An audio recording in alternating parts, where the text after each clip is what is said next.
Beliau ini bagi saya satu tokoh yang luar biasa. Walaupun 12 tahun di belakang layar, termasuk kemudian mendirikan partai PSI.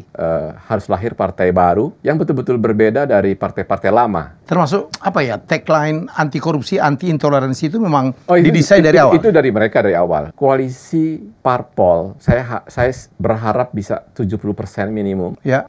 Dan harus tetap menyisakan 1 sampai 2 parpol di luar. Untuk oposisi. Untuk oposisi. Penyeimbang ya. Penyeimbang. Oke.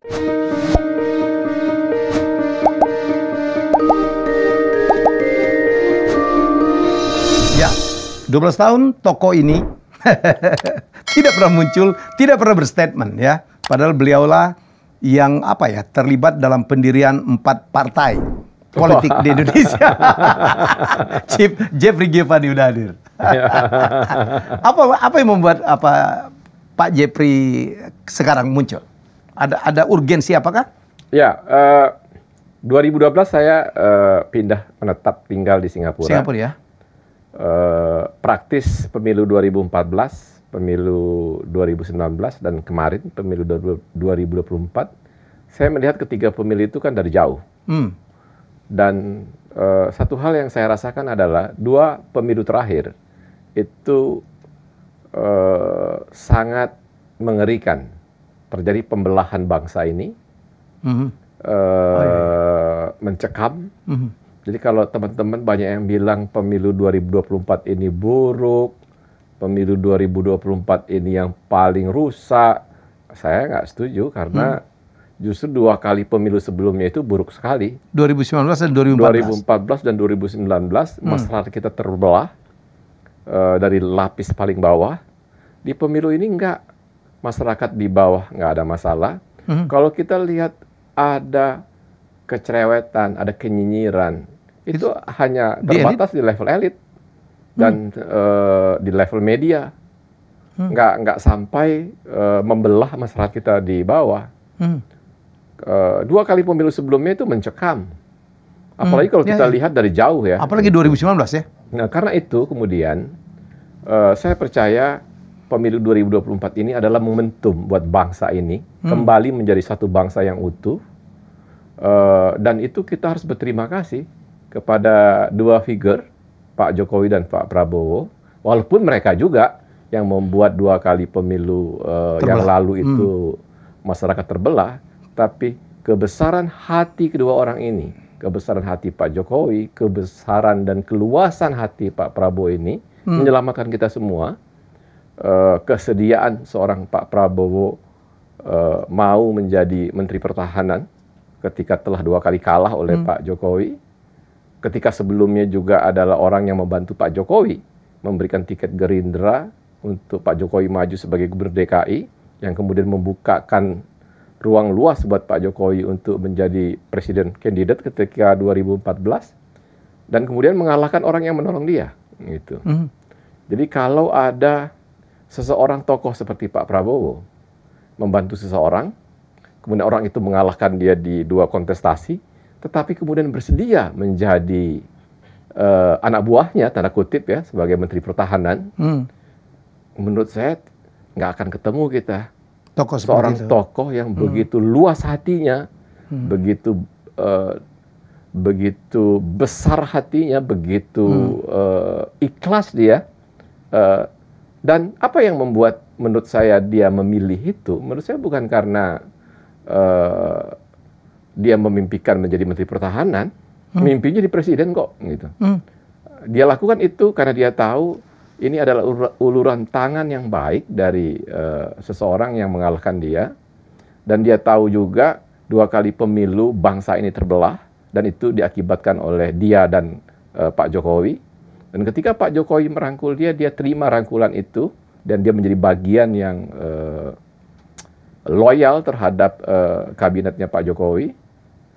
Dan itulah semua sebenarnya titik awal mengapa dia beberapa hari lalu dia bisa memenangkan Pilpres dengan spektakuler, dengan perolehan suara yang begitu besar, karena dia telah menabung sebuah kebaikan, sebuah keluasan hati, sebuah kebesaran jiwa, sebuah sikap kenegarawanan yang kemudian juga itu menjadi berimplikasi kepada elektoral dia yang juga luar biasa.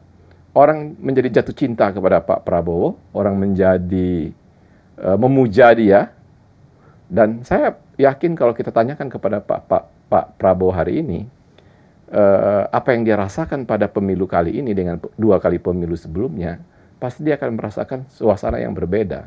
Di pemilu kali ini dia mendapatkan hati jutaan rakyat Indonesia yang betul-betul jatuh cinta pada dia. Begitu ingin dia menjadi presiden dan bersedia untuk berjuang bersama dia dibandingkan 2 kali pemilu yang terakhir.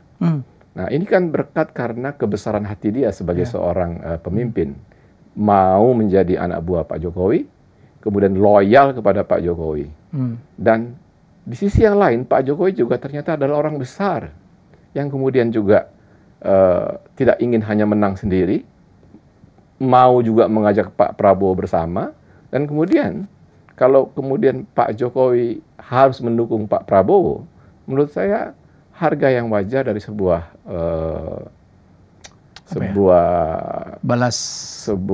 perjalanan panjang antara mereka berdua. Jadi suka nggak suka, mereka sebenarnya sudah dipertemukan dan sudah bersama cukup panjang dari pemilu Pilkada DKI, ya, 2014. Kemudian sampai 2 kali pemilu presiden dan pemilu hari ini. Jadi kalau masih ada juga orang hari ini mempermasalahkan bahwa pemilu ini cacat, pemilu ini buruk sekali, inkonstitusional, menurut saya ini adalah orang-orang yang nggak pernah mau mencoba untuk belajar berbesar hati, bahwa ada tujuan besar kita sebagai bangsa, di mana tujuan itu jauh lebih penting dari ego segelintir kepentingan-kepentingan, gitu. Dan itu yang ditunjukkan oleh Pak Prabowo ya, sampai Gus Dur mengatakan Pak Prabowo itu orang yang paling ikhlas ya. Ya, saya nggak pernah mendengar langsung statement Gus Dur itu, tetapi menurut saya percaya itu. Gitu. Karena saya lihat dari 2008, ya pada saat reformasi ya, orang saya mengatakan Prabowo punya kesempatan untuk melakukan kudeta ya. Ya dong, dengan kedudukan dia, punya pasukan, itu diakui kalau nggak salah oleh Pak Wiranto. 2014 beliau kalah, ya sudah. 2019 kalah, ya sudah. Nggak ada baper. Padahal kan selisihnya tipis ya Pak Jepri ya.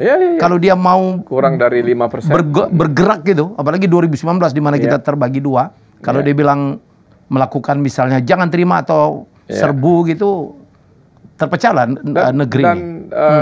Pak Helmi ya, bayangkan kalau dia nggak berbesar hati menjadi Menteri Pertahanannya Pak Jokowi. Dia memilih sebagai oposisi misalnya. Padahal ketika 2019 itu kan 1 tahun kemudian 2020 ada wabah besar COVID-19 itu. Bayangkan kalau saat itu Pak Prabowo bukan bagian dari kekuasaan, tetapi adalah oposisi yang berada di luar pemerintahan, kita nggak bisa bayangkan apakah kita bisa survive melewati wabah COVID itu. Dan kita bisa survive kemarin karena kita menyatu sebagai sebuah kekuatan bersama-sama menghadapinya. Gitu. Dan kita salah satu negara terbaik untuk mengatasin bencana COVID ya Pak? Jadi kalau kemudian di kontestasi kemarin 1-2 kandidat menyatakan memberikan penilaian begitu rendah kepada Kemenhan dan kepada Pak Prabowo, saya rasa selama mereka nggak mau gentleman mengakui itu sebagai sebuah kesalahan, mereka akan selamanya akan terhukum oleh publik Indonesia. Tapi saya pikir momen itulah yang membuat suara Pak Prabowo 02 menjadi naik ya. Begitu sebelumnya kan 42-43%. Jadi setelah itu 47-48 ya. Gitu ya. Kemudian jadi besoknya itu waktu Prabowo digambarkan menangis, hampir nangis gitu, semua orang menjadi simpati. Karena itulah saya bilang kalau 2 kontestan yang lain ini nggak mau mengakui itu sebagai sebuah kesalahan atau sebuah keterlanjuran memberikan vonis main-main seperti itu ya. Saya rasa mereka akan selamanya terhukum di perpolitikan Indonesia oleh rakyat Indonesia. Saya dengar juga orang-orang yang dipimpin Pak Prabowo, terutama di militer TNI, keluarganya gitu, banyak sekali yang menyatakan kemarahan karena yang dinilai kan bukan pribadinya saja, tetapi sebuah instansi besar yaitu Kementerian Pertahanan. Betul. Dan Kementerian Pertahanan itu sudah bekerja maksimal membantu di kabinet Pak Jokowi dalam rangka menghadapi COVID-19 itu. Ya. Kan mereka yang dikerahkan untuk melakukan vaksinasi. Ya. Saya udah bilang waktu saya menjadi moderator di yang 02 ya, yang di Istora, saya menjadi moderator. Saya mengatakan banyak jenderal datang di situ bahwa kita harus berterima kasih. Jadi Indonesia dianggap sebagai negara yang paling top untuk melakukan vaksinasi karena di daerah-daerah, di kampung-kampung ya pelaksananya adalah para tentara dan para polisi itu hijau coklat. Orang kampung itu kan masih patuh lah ya sama hijau coklat. Jadi menurut saya ada peran besar. Oke, saya potong dulu. Saya introduksi ya. Siapa beliau? Beliau ini bagi saya satu tokoh yang luar biasa. Walaupun 12 tahun di belakang layar. Termasuk kemudian mendirikan partai PSI. Karena kita tahu beliau ini tahun 2002 ya. Salah satu pendiri dari PAN, betul? Enggak pernah mendirikan. Saya bantu Pak Amin. Bantu Pak Amin. Tapi Pak Jepri pernah menjadi ketua Amin Rais Center ya? Mendirikan. Ya, mendirikan. Amin Rais Center. Ya. Kemudian mendirikan Syafi'i Ma'arif. Itu masih ada sampai hari ini. Masih sampai sekarang. Ahmad Syafi'i Ma'arif. Iya, karena beliau ini adalah orang Muhammadiyah. Iya. Lahiriah Muhammadiyah. Ketua DPW Muhammadiyah Bali juga sempat ya? Nggak pernah. Saya di Muhammadiyah, di pimpinan pusat Muhammadiyah. Oke. Pernah sebagai wakil direktur eksekutif lembaga hikmah pimpinan pusat Muhammadiyah. Oke. Habis itu lompat ke Golkar. Menjadi caleg dari Partai Golkar untuk Dapil Sumatera Barat 1, terpilih. Terakhir sebagai anggota DPR Partai Golkar. Partai Golkar. Nggak lama di Golkar, pindah lagi ke Nasdem. 2,5 tahun di Golkar. Kemudian Pak Surya bangun Ormas Nasional Demokrat. Dan saya juga merasa ketika itu nggak tahu harus berbuat apa sebagai anggota DPR karena mungkin juga bukan dunia saya. Saya jadikan momentum itu untuk check out ya dari anggota DPR dan membantu Pak Surya mendirikan Ormas Nasional Demokrat. Oke. Dari Nasdem nggak lama juga kemudian Pak Jepri menggagas pendirian sebuah partai baru yaitu PSI. Setelah saya bantu pendirian Ormas itu kemudian berubah menjadi partai. Berbarengan lahir Partai Nasdem. Nah saat itu saya udah nggak ikut lagi. Nggak nyaman. Karena saya pindah ke Singapura waktu itu, 2012.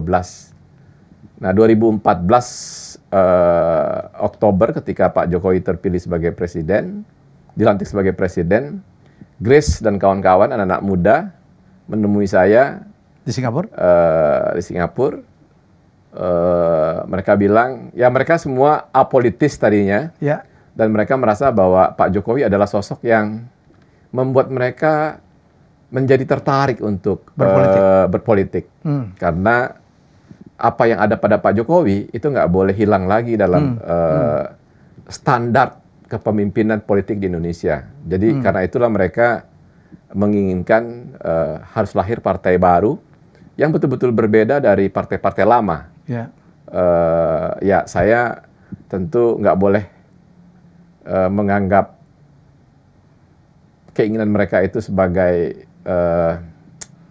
ambisi yang meluap-luap tanpa arti begitu ya. Saya harus lihat bahwa mereka punya niat, bahwa mereka juga harus tahu ada tantangan yang besar, ada persoalan yang besar, mendirikan partai. Ya saya pikir biarkan mereka menemui di perjalanan. Jadi saya nggak takut-takuti mereka. Bikin partai itu bukan sesuatu yang mudah, bukan. Ya tapi intinya saya lihat ada semangat yang besar dan itu semua terinspirasi dari figur Pak Jokowi. Jadi kalau PSI lahir itu betul-betul karena ada sosok kepemimpinan politik di Indonesia bernama Pak Jokowi. Gitu. Jadi kalau hari ini orang ngenyek PSI terlalu memuja Jokowi, yang memang mereka lahir karena Pak Jokowi. Jadi kalau orang kemudian menghina ini PSI terlalu Jokowi banget, ya memang mereka bergabung di PSI itu, mendirikan PSI itu. Dasarnya Karena mereka mengagumi Pak Jokowi.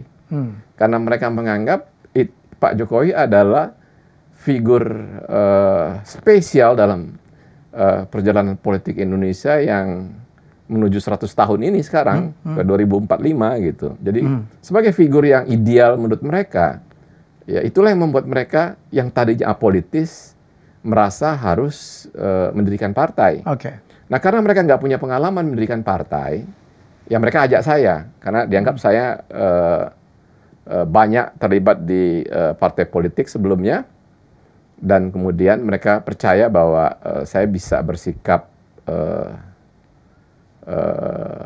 katakanlah mensupport mereka tanpa harus membawa mereka ke jalan yang salah lah gitu. Mereka mempercayai saya juga masih memelihara nilai-nilai yang baik tentang partai politik harus seperti apa yang baik begitu. Dan mereka mempercayakan agar saya terlibat juga di partai politik ini. Padahal tadinya saya bilang lebih bagus saya bantu dari luar. Tapi mereka bilang nggak bisa.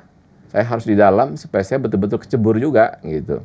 Bahwa kemudian saya tidak harus muncul ke publik, ya itu saya sampaikan ke mereka. Gitu. Saya tinggal di Singapura, rasanya nggak elok kalau saya juga muncul ke publik. Saya lebih banyak advice kalian dari jauh. Saya rasa lebih bagus kita bikin policy bahwa statement-statement yang lahir dari PSI itu ya bukan dari saya, tapi dari ketua umum, dari sekjen, dari pengurus DPP, saya bilang. Sebagai Dewan Pembina lebih bagus saya banyak diam aja, saya bilang. Gitu. Jadi dari awal kita sudah sepakat memakai cara itu untuk membedakan level policy dengan eksekusi gitu. Jadi Dewan Pembina di PSI itu lebih ke level desain partai ini ke depan gitu. Membuatkan policy apa yang harus dijalankan gitu. Eksekutornya semua di mereka, di DPP gitu. Termasuk apa ya, tagline anti korupsi, anti intoleransi itu memang didesain dari awal. Itu dari mereka dari awal. Jadi bagi mereka DNA-nya PSI ini harus anti korupsi, kemudian pro kepada pluralism gitu. Dan itu harus jadi harga mati buat PSI gitu. Nah kemudian PSI juga nggak boleh jual beli tiket partai karena menurut mereka itulah nggak ada mahar. Nggak ada mahar karena menurut mereka itulah awal dari korupsi. Kemudian juga mereka concern sekali untuk tidak terlibat dalam kompromi masalah anggaran. Mereka cukup realistis bahwa APBN, APBD itu memang tetap ada ruang untuk orang ambil untung karena memang ada pengusaha yang akan mengerjakan itu. Tetapi yang paling penting bagi mereka adalah jangan beli barang yang nggak dibutuhkan oleh rakyatnya. Gitu. Jadi jangan alokasikan pendanaan untuk membeli sesuatu yang nggak dibutuhkan oleh rakyat. Gitu. Ya boleh aja cari untung, tetapi belilah barang yang memang dibutuhkan oleh rakyat. Nah saya rasa pikiran-pikiran itu disampaikan ke saya, ya saya jadi juga cukup surprise bahwa mereka selama ini apolitis, tapi mereka tahu persoalan-persoalan yang paling krusial sebenarnya buat pemerintahan di Indonesia gitu. Ya, saya melihat bahwa berikutnya program PSI bersih-bersih DPR ya kan. Orang selalu ngomong tentang IKI di DKI. Itukah yang membuat perjuangan PSI? Karena kan musuhnya banyak, Cip. Karena kita tahu kalau kita bicara parlemen, kita bicara DPR gitu ya. Permainan seperti itu menjadi sesuatu ya gimana gitu. Inikah yang membuat PSI 2019 gagal, 2024 kita masih berjuang lah ya PSI. Saya rasa itu lebih kepada kalau itu nggak dikerjain, terus PSI gunanya berdiri buat apa? Gitu. Kan paling tidak kalau kita lihat dengan adanya PSI itu ada keramaian di APBD. Jadi kalau PSI bisa di Senayan, pasti akan ada keramaian di APBN. Nah kalau sekarang bukan kita berburuk sangka nih sekarang, tapi kita coba dengan logika sederhana aja kita melihatnya. Kalau pembicaraan anggaran di APBN itu tenang-tenang saja, apakah kita percaya bahwa pembicaraan di sana itu berkualitas buat kepentingan masyarakat Indonesia? Karena ketika ada fraksi PSI di kabupaten atau di provinsi seperti DKI misalnya, terbukti APBD di Jakarta itu yang tadinya tenang-tenang saja kan jadi ramai. Ada cerita Ika Ibon lah, ada cerita macam-macam lah. Dan kemudian juga memaksa parpol lain juga ikut meramaikannya. Gitu. Nah, maksud saya adalah, kalau selama ini sebelum ada PSI, semua pembicaraan mengenai anggaran di APBD dan di APBN itu bisa tenang-tenang saja, kan boleh dong kita memunculkan satu kecurigaan, berarti sudah selesai sebelum dibicarakan kan, gitu. Nah, artinya dengan hadirnya PSI, walaupun sementara masih di level kabupaten atau di provinsi misalnya, terjadi dialog, terjadi perdebatan yang keras membicarakan APBD itu, gitu. Nah, itu kan ujungnya juga bagus. Jangan sampai kita beli barang yang nggak perlu, yang nggak diperlukan oleh masyarakat misalnya, gitu. Bahwa ada untung buat pengusaha dan lain, ya kita nggak boleh menafikan kok, itu memang orang harus untung kok kalau berbisnis. Tetapi maksudnya jangan dianggarkan barang yang nggak dibutuhkan oleh masyarakat. Itu yang paling penting sebenarnya. Gitu. Atau kalaupun dibutuhkan, jangan terlalu tinggi markupnya. Ya kan? Saya rasa itu masih jauh tuh mimpi itu. Gitu. Bisa konsisten saja, jangan menganggarkan pembelian barang yang nggak dibutuhkan masyarakat aja udah bagus menurut saya. Kalau kita bikin kemudian pembelian barang itu misalnya untungnya agak tipis-tipis, itu masih mimpi lebih panjang lagi lah itu. Gitu. Jadi artinya menganggarkan barang yang dibutuhkan saja, konsisten di situ saja, itu udah kemajuan yang luar biasa buat sistem penganggaran kita di APBD maupun di APBN.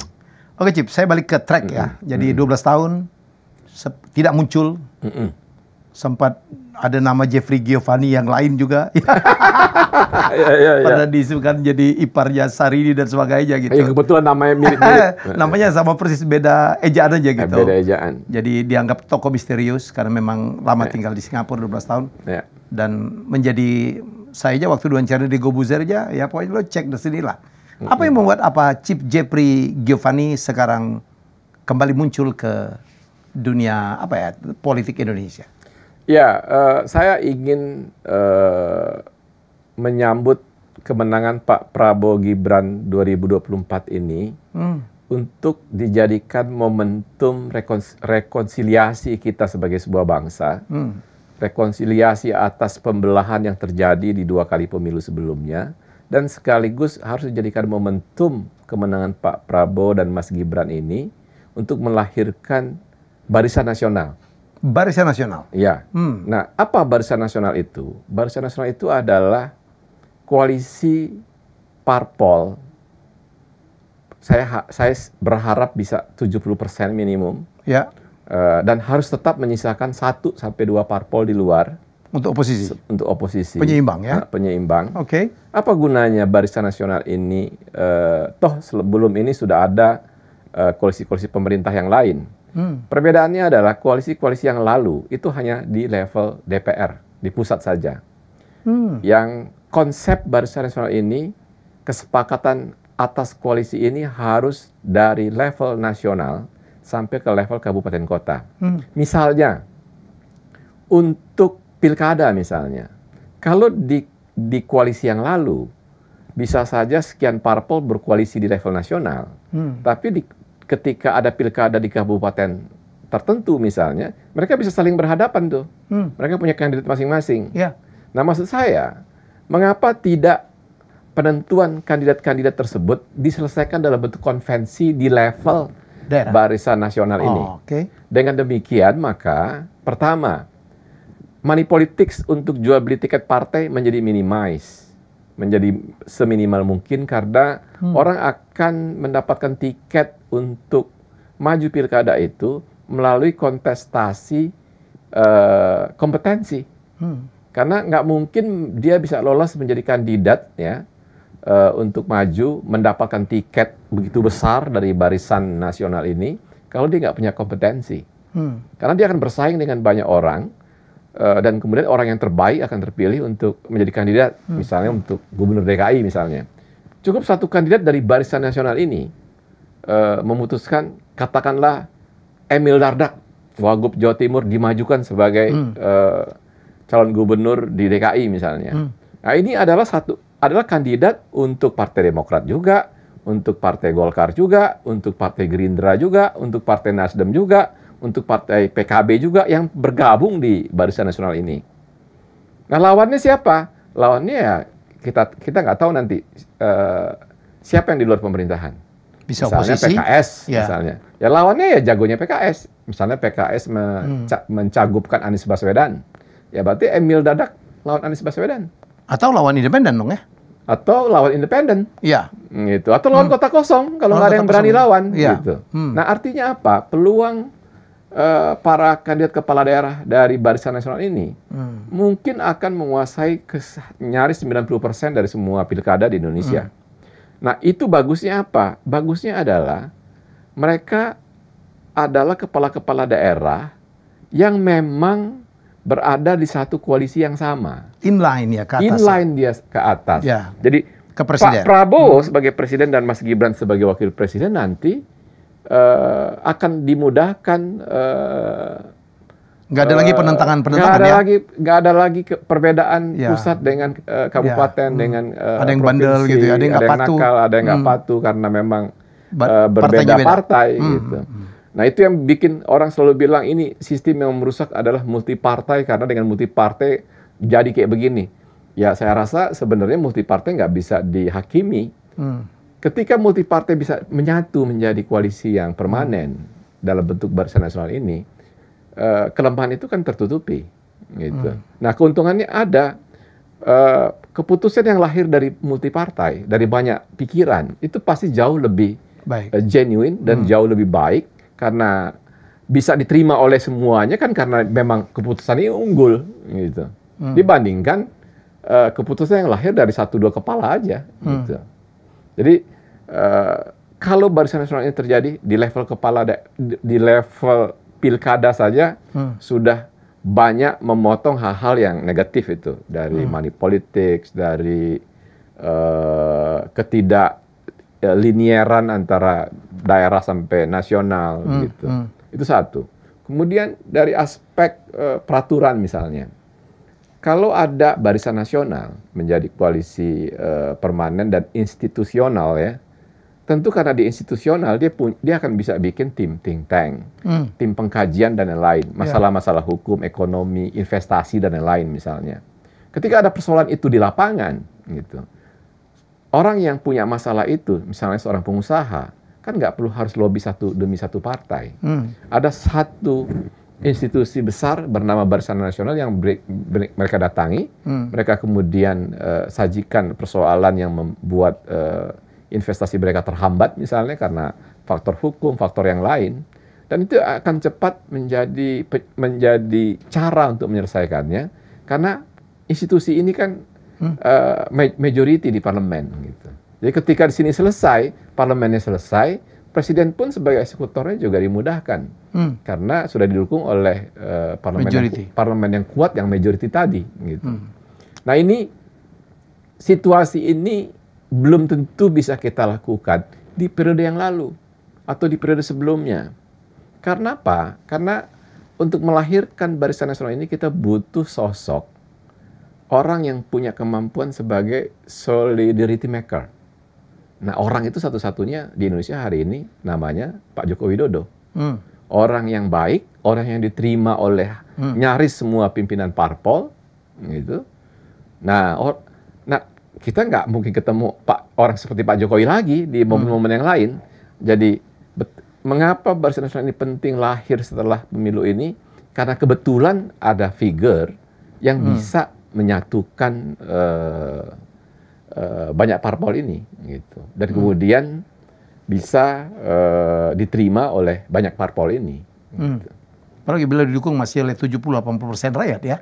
Apalagi tingkat kepuasan publik kepada Pak Jokowi kan masih stabil di angka 75-80% lebih, gitu.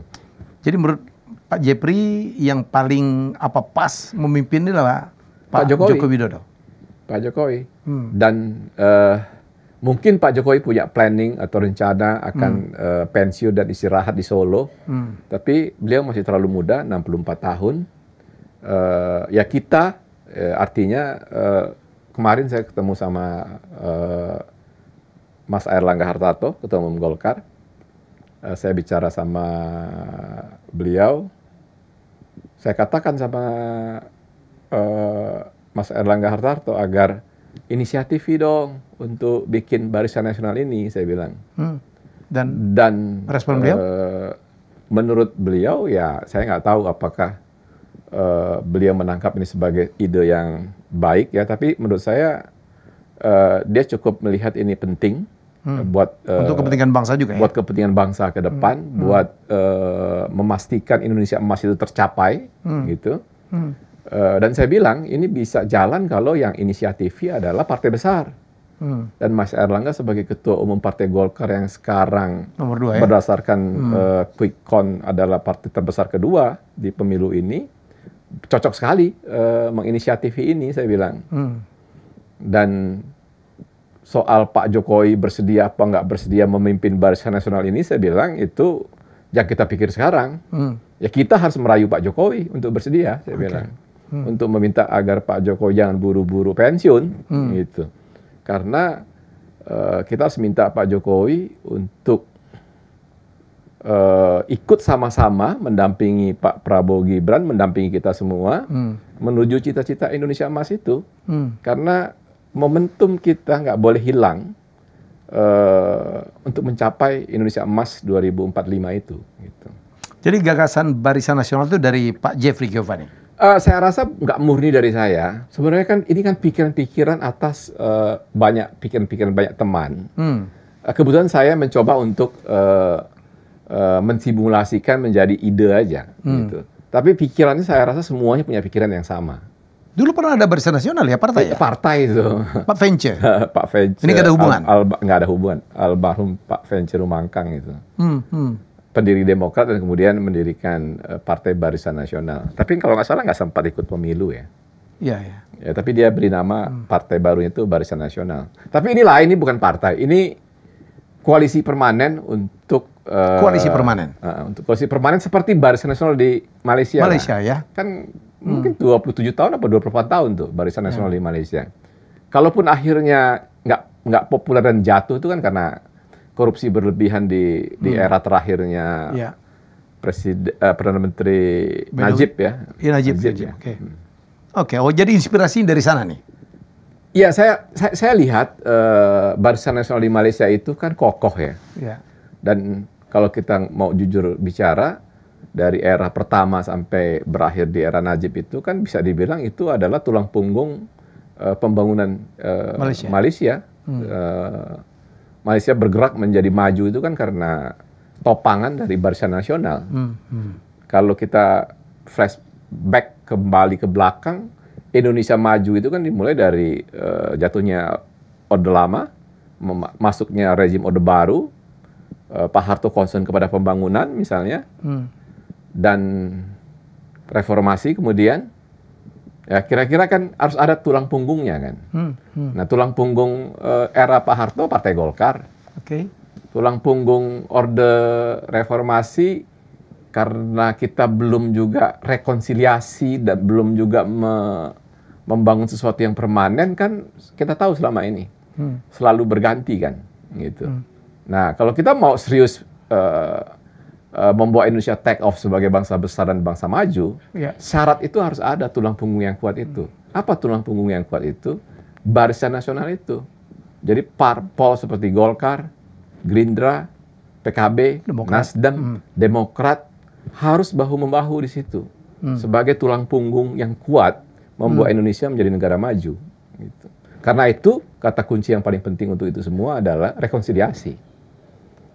Gitu. Harus ada kebesaran hati Pak Surya Paloh, Muhaimin Iskandar, untuk Pak Zulkifli Hasan, Pak Airlangga, Pak Prabowo sendiri, untuk sama-sama bersepakat bahwa nggak bisa cuma cuma salah satu di antara kita aja yang membangun negara ini. Kita harus bersama-sama membangun negara ini. Dan saya rasa figur-figur seperti Pak Zulkifli Hasan, Pak Airlangga, Pak Prabowo, Pak Surya Paloh, Pak Muhaimin, AHY, Pak SBY, adalah figur-figur yang punya hati yang baik kalau menurut saya ya. Nah, karena mereka punya hati yang baik, mereka pasti mudah untuk menyatu demi menjadikan gabungan mereka itu menjadi tulang punggung yang kuat buat majunya bangsa ini ke depan. Ya, senang banget ya kalau itu terjadi ya, karena saya pikir kita harus dorong itu. Ya, setuju saya. Saya masuk pertama.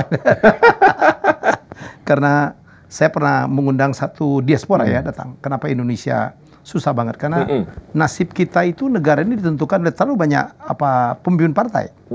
Ya, sehingga terjadi apa ya? Atur-atur gitu, ya kan? Kalau di Amerika, Inggris kan jelas ya, oposisi dengan yang ruling party itu kan nggak beda jauh tuh. Ya, di sini kan semuanya didasarkan banyak sekali keputusan dasar kesepakatan, ya. Nah, ini kan ada kesepakatan dan kemudian ada koalisi, ya kan? Jadi menurut saya akan ada cuman dua kekuatan aja ya. Ya, kita sepakat juga kalau bisa koalisi cukup kuat juga dong Pak Jeffrey. Ya, dengan kalau saya lihat hari ini ya, kalau itu dipelopori oleh Golkar, Nasdem, Gerindra. PAN, Gerindra, Demokrat. Saya rasa mereka bisa represent lebih dari 70%. Gitu. Nah, kalau itu terjadi, itu tulang punggung yang kuat. Dan supaya kesepakatan mereka bukan kesepakatan abal-abal ya. Disitulah pentingnya civil society mengawasi. Nah, disitulah juga pentingnya ketuanya, artinya presidennya Barisan Nasional ini yang didukung oleh rakyat. Yang didukung oleh rakyat, yaitu Pak Jokowi. Majority rakyat. Gitu. Dengan begitu orang percaya kepada Barisan Nasional ini, karena ini adalah parpol-parpol yang punya hati yang baik, gitu. Pemimpinnya disatukan oleh orang yang baik juga, Pak Joko Widodo. Ya, ini akan jadi tulang punggung yang hebat. Menunjang pemerintahan Pak Prabowo dan Mas Gibran ke depan, dan siapapun presiden kita selanjutnya akan sangat bergantung kepada Barisan Nasional ini, gitu. Karena Barisan Nasional inilah yang kemudian akan punya tanggung jawab melakukan rekrutmen kepemimpinan nasional kita berikutnya dan berikutnya. Gitu. Ideal banget ya, bagus banget. Ya. Visi misi atau niat pendirian Barisan Nasional. Kira-kira menurut Pak Jeffrey sebagai salah satu inisiator gitu, apa ya kemungkinan hambatan paling besar untuk membuat Barisan Nasional? Sudah terpikir mungkin saya nggak dalam posisi sebagai inisiator ya, karena seperti saya bilang dari awal, inisiator atas lahirnya Barisan Nasional ini harus datang dari partai besar. Karena itu orang pertama yang saya temui itu adalah Mas Airlangga Hartarto. Saya tahu dia figur yang baik, dia punya kompetensi sebagai politisi yang handal, politisi yang juga mencintai rakyatnya, gitu ya, mencintai bangsanya. Dia punya niat baik di politik juga untuk memajukan Indonesia. Saya percaya itu, saya percaya figur itu. Nah, justru kalau ini bisa sukses, kalau figur seperti Mas Airlangga Hartarto itu yang bergerak begitu. Kalau saya, mungkin yang saya bisa lakukan ya ikut sumbang saran, ikut kasih dorongan semangat lah, gitu. Atau bantuan pemikiran lah. Tetapi ini bisa sukses atau tidak bergantung parpol besar. Dan kesediaan Pak Jokowi tentunya. Ya, saya sih optimis harusnya kalau ini menjadi permintaan semua parpol ya. Saya rasa Pak Jokowi mestinya ya ikhlas lah untuk menunda pensiunnya gitu. Masih muda juga lah ya. Ya memang di sisi yang lain saya sih bisa senyum-senyum sendiri juga. Kenapa? Pembenci Pak Jokowi makin sebel aja. Dia pikir sudah berakhir kepemimpinan Pak Jokowi, ini masih 10-20 tahun lagi masih orang yang sama. Ya tapi ya itu konsekuensi pilihan kan. Tapi banyak hal yang harus nanti dirapikan ya kalau ide Barisan Nasional ini jalan ya Pak Jeffrey ya. Oh iya. Ya, kesepakatan antar partai tidak gampang ya mencari kesepakatan. Kita tahu bahwa kalau kita dirampingkan calon cuma satu dari satu koalisi, kan akan mempengaruhi penghasilan partai. Ya, kita tahu itu salah satu tantangannya. Tantangannya adalah parpol-parpol yang biasa terima dana dukungan mahar dari kandidat-kandidat langsung stop itu di situ. Nah, itu saya rasa perlu dipikirkan. Ya kan bisa disupport dari APBN lah ya. Iya dong. Ya mungkin harus dipikirkan cara-caranya. Tetapi itu tantangan paling. Jadi benar sekali itu tantangan untuk menyatukan ini adalah parpol-parpol nggak bisa jualan lagi, gitu. Nggak bisa dagang tiket partai lagi. Gitu. Tapi kan kalau kita lihat Nasdem kan terakhir justru jargonnya adalah nggak partai tanpa mahar. Golkar di rezimnya Mas Erlangga ini juga partai tanpa mahar, gitu. Jadi sudah mulai kok partai-partai ini mulai tanpa mahar. Nah kalau masih ada juga yang ingin mahar, jangan ajak saya atau bisa di antara mereka lah bicara itu, atur-atur supaya ada jalan keluarnya lah itu harusnya. Oke, ya banyak mungkin yang akan menyambut baik ya ide ini karena ini untuk ke depan. Ya. Ada lagi yang disampaikan oleh Pak Jeffrey? Ya saya sebenarnya lebih concern tentang isu ini ya. Namun di sisi yang lain, ke depan ini, saya sih berharap sangat ya. Pengalaman kita pemilu kemarin, proses kontestasi kita kemarin, itu kan memperlihatkan sesuatu yang di luar dugaan kita semua. Misalnya Gibran yang dianggap nggak mumpuni, nggak punya kapasitas, ya kan, belimbing sayur, ternyata kan mengagetkan. Ternyata lebih kompeten daripada yang lain. Dan selama ini kita menganggap wali kota Solo, cuma kecil, kotanya juga nggak besar, mana mungkin punya kemampuan. Ternyata enggak. Jadi selama ini kita juga abai bahwa generasi muda kita, generasi seusia Mas Gibran itu, kita anggap nggak kompeten, ternyata salah kita. Jangan-jangan di usia yang sama, mereka jauh lebih kompeten daripada kita. Pada usia itu? Pada usia itu. Karena itu maka kemudian saya selalu bilang, kita-kita ini yang udah old ini ya, yang udah lanjut ini, walaupun kita merasa kita masih feelingnya muda gitu, harus tahu diri juga gitu. Jadi kalau ada jabatan-jabatan di kementerian, yang lain-lain, kita harus ikhlas, kasih kesempatan lah generasi itu. Karena sebenarnya jujur mereka jauh lebih capable dibanding kita sebenarnya. Apalagi dunia udah berubah ya. Dunia sudah berubah. Apa yang dulu kita yakinin betul, zaman saya gitu terutama, sekarang udah jauh berbeda. Ya kalau kayak Chief Haye cocoknya jadi duta besar lah.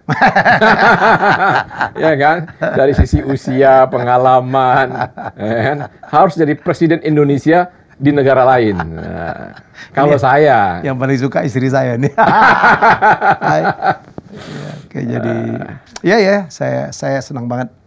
Saya akhirnya berpolitik di usia senior dan Pak Jeffrey lah yang mempengaruhi saya setelah 6 bulan. Orang kan bertanya, kenapa saya masuk PSI? Saya bilang, Anda kok mengadilin pilihan orang gitu. Tapi saya bilang bahwa saya yang the one that you touch me itu. Waktu Pak Jeffrey Giovanni bicara, sudah tahu tentang sedekah politik gak? Itu kayak gue ditojok, Pak. Mungkin Pak Jeffrey bisa nerangin tentang sedekah politik. Iya, saya selalu bilang sama istri sebenarnya. Ada beda antara ibadah sosial dengan ibadah politik. Ibadah sosial itu betapapun kita kaya. Ya contohnya misalnya zakat. Yang punya foundation besar ini? Siapa? Amerika yang besar. Bill Gates misalnya. Melinda Gates. Berapa ratus ribu orang sih yang bisa dia bantu? Berapa juta orang sih yang bisa dia bantu? Betul. Segitu dia udah paling besar tuh. Orang paling kaya, yayasannya juga paling besar. Cuma bicara ratusan ribu jutaan orang kok yang dia bisa bantu gitu. Itu yang namanya ibadah sosial. Tapi ibadah politik itu yang dibantu atas sebuah keputusan. Kalau di Indonesia ini kita beribadah politiknya, itu bisa 250 juta orang. Kalau kita meloloskan suatu undang-undang yang kemudian berimplikasi baik buat rakyat, itu 250 juta orang yang nikmatin. Gitu. Kalau kita akhirnya menolak sesuatu yang merugikan rakyat, ya, itu 250 juta orang yang kita selamatkan, gitu. Nah, itu bedanya ibadah politik sama ibadah sosial. Sekaya apapun ibadah sosial itu bicara ratusan ribu, bicara jutaan orang. Tapi kalau ibadah politik, sesuatu yang kita perjuangkan, undang-undang yang kita paksakan untuk kepentingan masyarakat misalnya, itu implikasinya 250 juta orang, gitu. Jadi kalau Chief Haye jadi anggota DPR atau jadi menteri, berbuat yang baik buat rakyat Indonesia misalnya, terus kemudian di sisi yang lain Chief Haye menyumbang separuh penghasilan seumur hidup, itu saya rasa pahalanya banyak kan ketika jadi menteri dan menghasilkan keputusan yang bagus. Atau dulu pengalaman jadi dirut TVRI. Apa yang dilakukan di TVRI itu jangan-jangan lebih besar pahalanya dibandingkan menyumbangkan separuh harta tabungan, gitu. Itu yang saya pahami tentang ibadah, betapa tingginya ibadah politik itu sesungguhnya. Orang bilang politik itu kotor, orang bilang politik itu menjijikkan, tapi orang lupa bahwa kalau kita nggak sentuh itu, maka bukan orang-orang yang baik yang akan melakukan itu. Politik di tangan orang yang jahat ya jadi buruk dia. Tapi politik di tangan orang-orang yang baik, dia akan bermanfaat untuk 200 juta orang, gitu. Itu yang diperjuangkan oleh PSI. Itu yang menjadi dasar mengapa PSI harus lahir, dan percaya bahwa kemarin PSI masih 1,89, hari ini 3, sekian, syukur-syukur bisa 4. Tapi kalaupun nggak sampai 4 ini, menurut saya mereka harus tetap bersyukur. Kenapa? Naiknya 100% lebih. Kursi mereka dulu cuma 76-an, sekarang kalau mereka finish di kurang dari 4 misalnya, tetap dapat mungkin 400-an kursi DPRD. Ya, dan mereka punya kesempatan, punya ketua umum yang masih muda, 29 tahun, pemilu 2029 masih tambah 5 tahun, berarti masih 34. November tahun ini ada ajang pilkada, mereka bisa ikut di pilkada. Jadi ruang untuk PSI ke depan itu sangat terbuka menurut saya. Dan harus kita dukung. Dan saya menjadi optimis dengan PSI ini karena yang saya kenal Mas Kaisang ini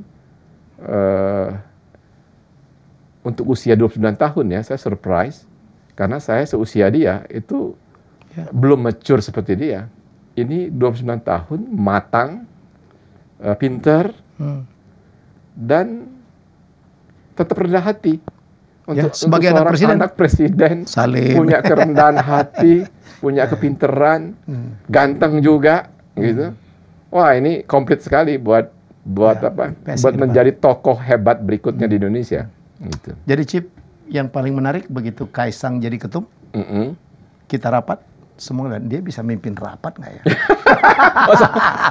Ada saya, ada Ade Hermando, ada Irma Utabara, ada Pak Toto. Yang dia pimpin senior. Dia umurnya 70 gitu. Begitu, wow gitu. Ya jadi ini apa cerita internal. Tapi yang jelas ya, kenapa akhirnya saya 6 bulan Chip Jeffrey minta saya menjadi coach mentor dari anak-anak muda ini. Dia bilang ini anak-anak yang apolitik, yang masih tidak ada track pernah korupsi kan itu ya. Karena di PSI nggak bisa. Dan kemudian dia bilang, Mas Haye dulu nyumbang dong tiap tahun ya. Ada infak, ada zakat fitrah, ada zakat mal segala macam ya kan. Berapa orang sih yang dibantu? Dan saya malu jawabnya. Saya malu bantu, kita potong sapi di sini, potong sapi di sana. Paling ratusan ya bilangnya. Tapi kalau di politik kita bisa membantu jutaan orang. Jadi itulah alasan kenapa saya berpolitik dan tidak pernah saya sesali.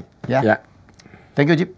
Terima kasih untuk tamunya. Kesempatan bisa ngobrol-ngobrol di podcast Helmiaya Bicara. Sukses terus. Sama-sama ya. Jadi saya happy banget karena seorang tokoh yang selama ini menghilang gitu. Walaupun namanya disebut-sebut, ya akhirnya sekarang turun lagi untuk satu kepentingan nasional yang lebih besar. Betul ya? Agar kita mencapai Indonesia Emas. Kita jumpa lagi dengan tamu hebat saya selanjutnya. Bye-bye. Terima kasih sudah menonton Helmiaya Bicara. Jangan lupa untuk like, komen, share, dan subscribe.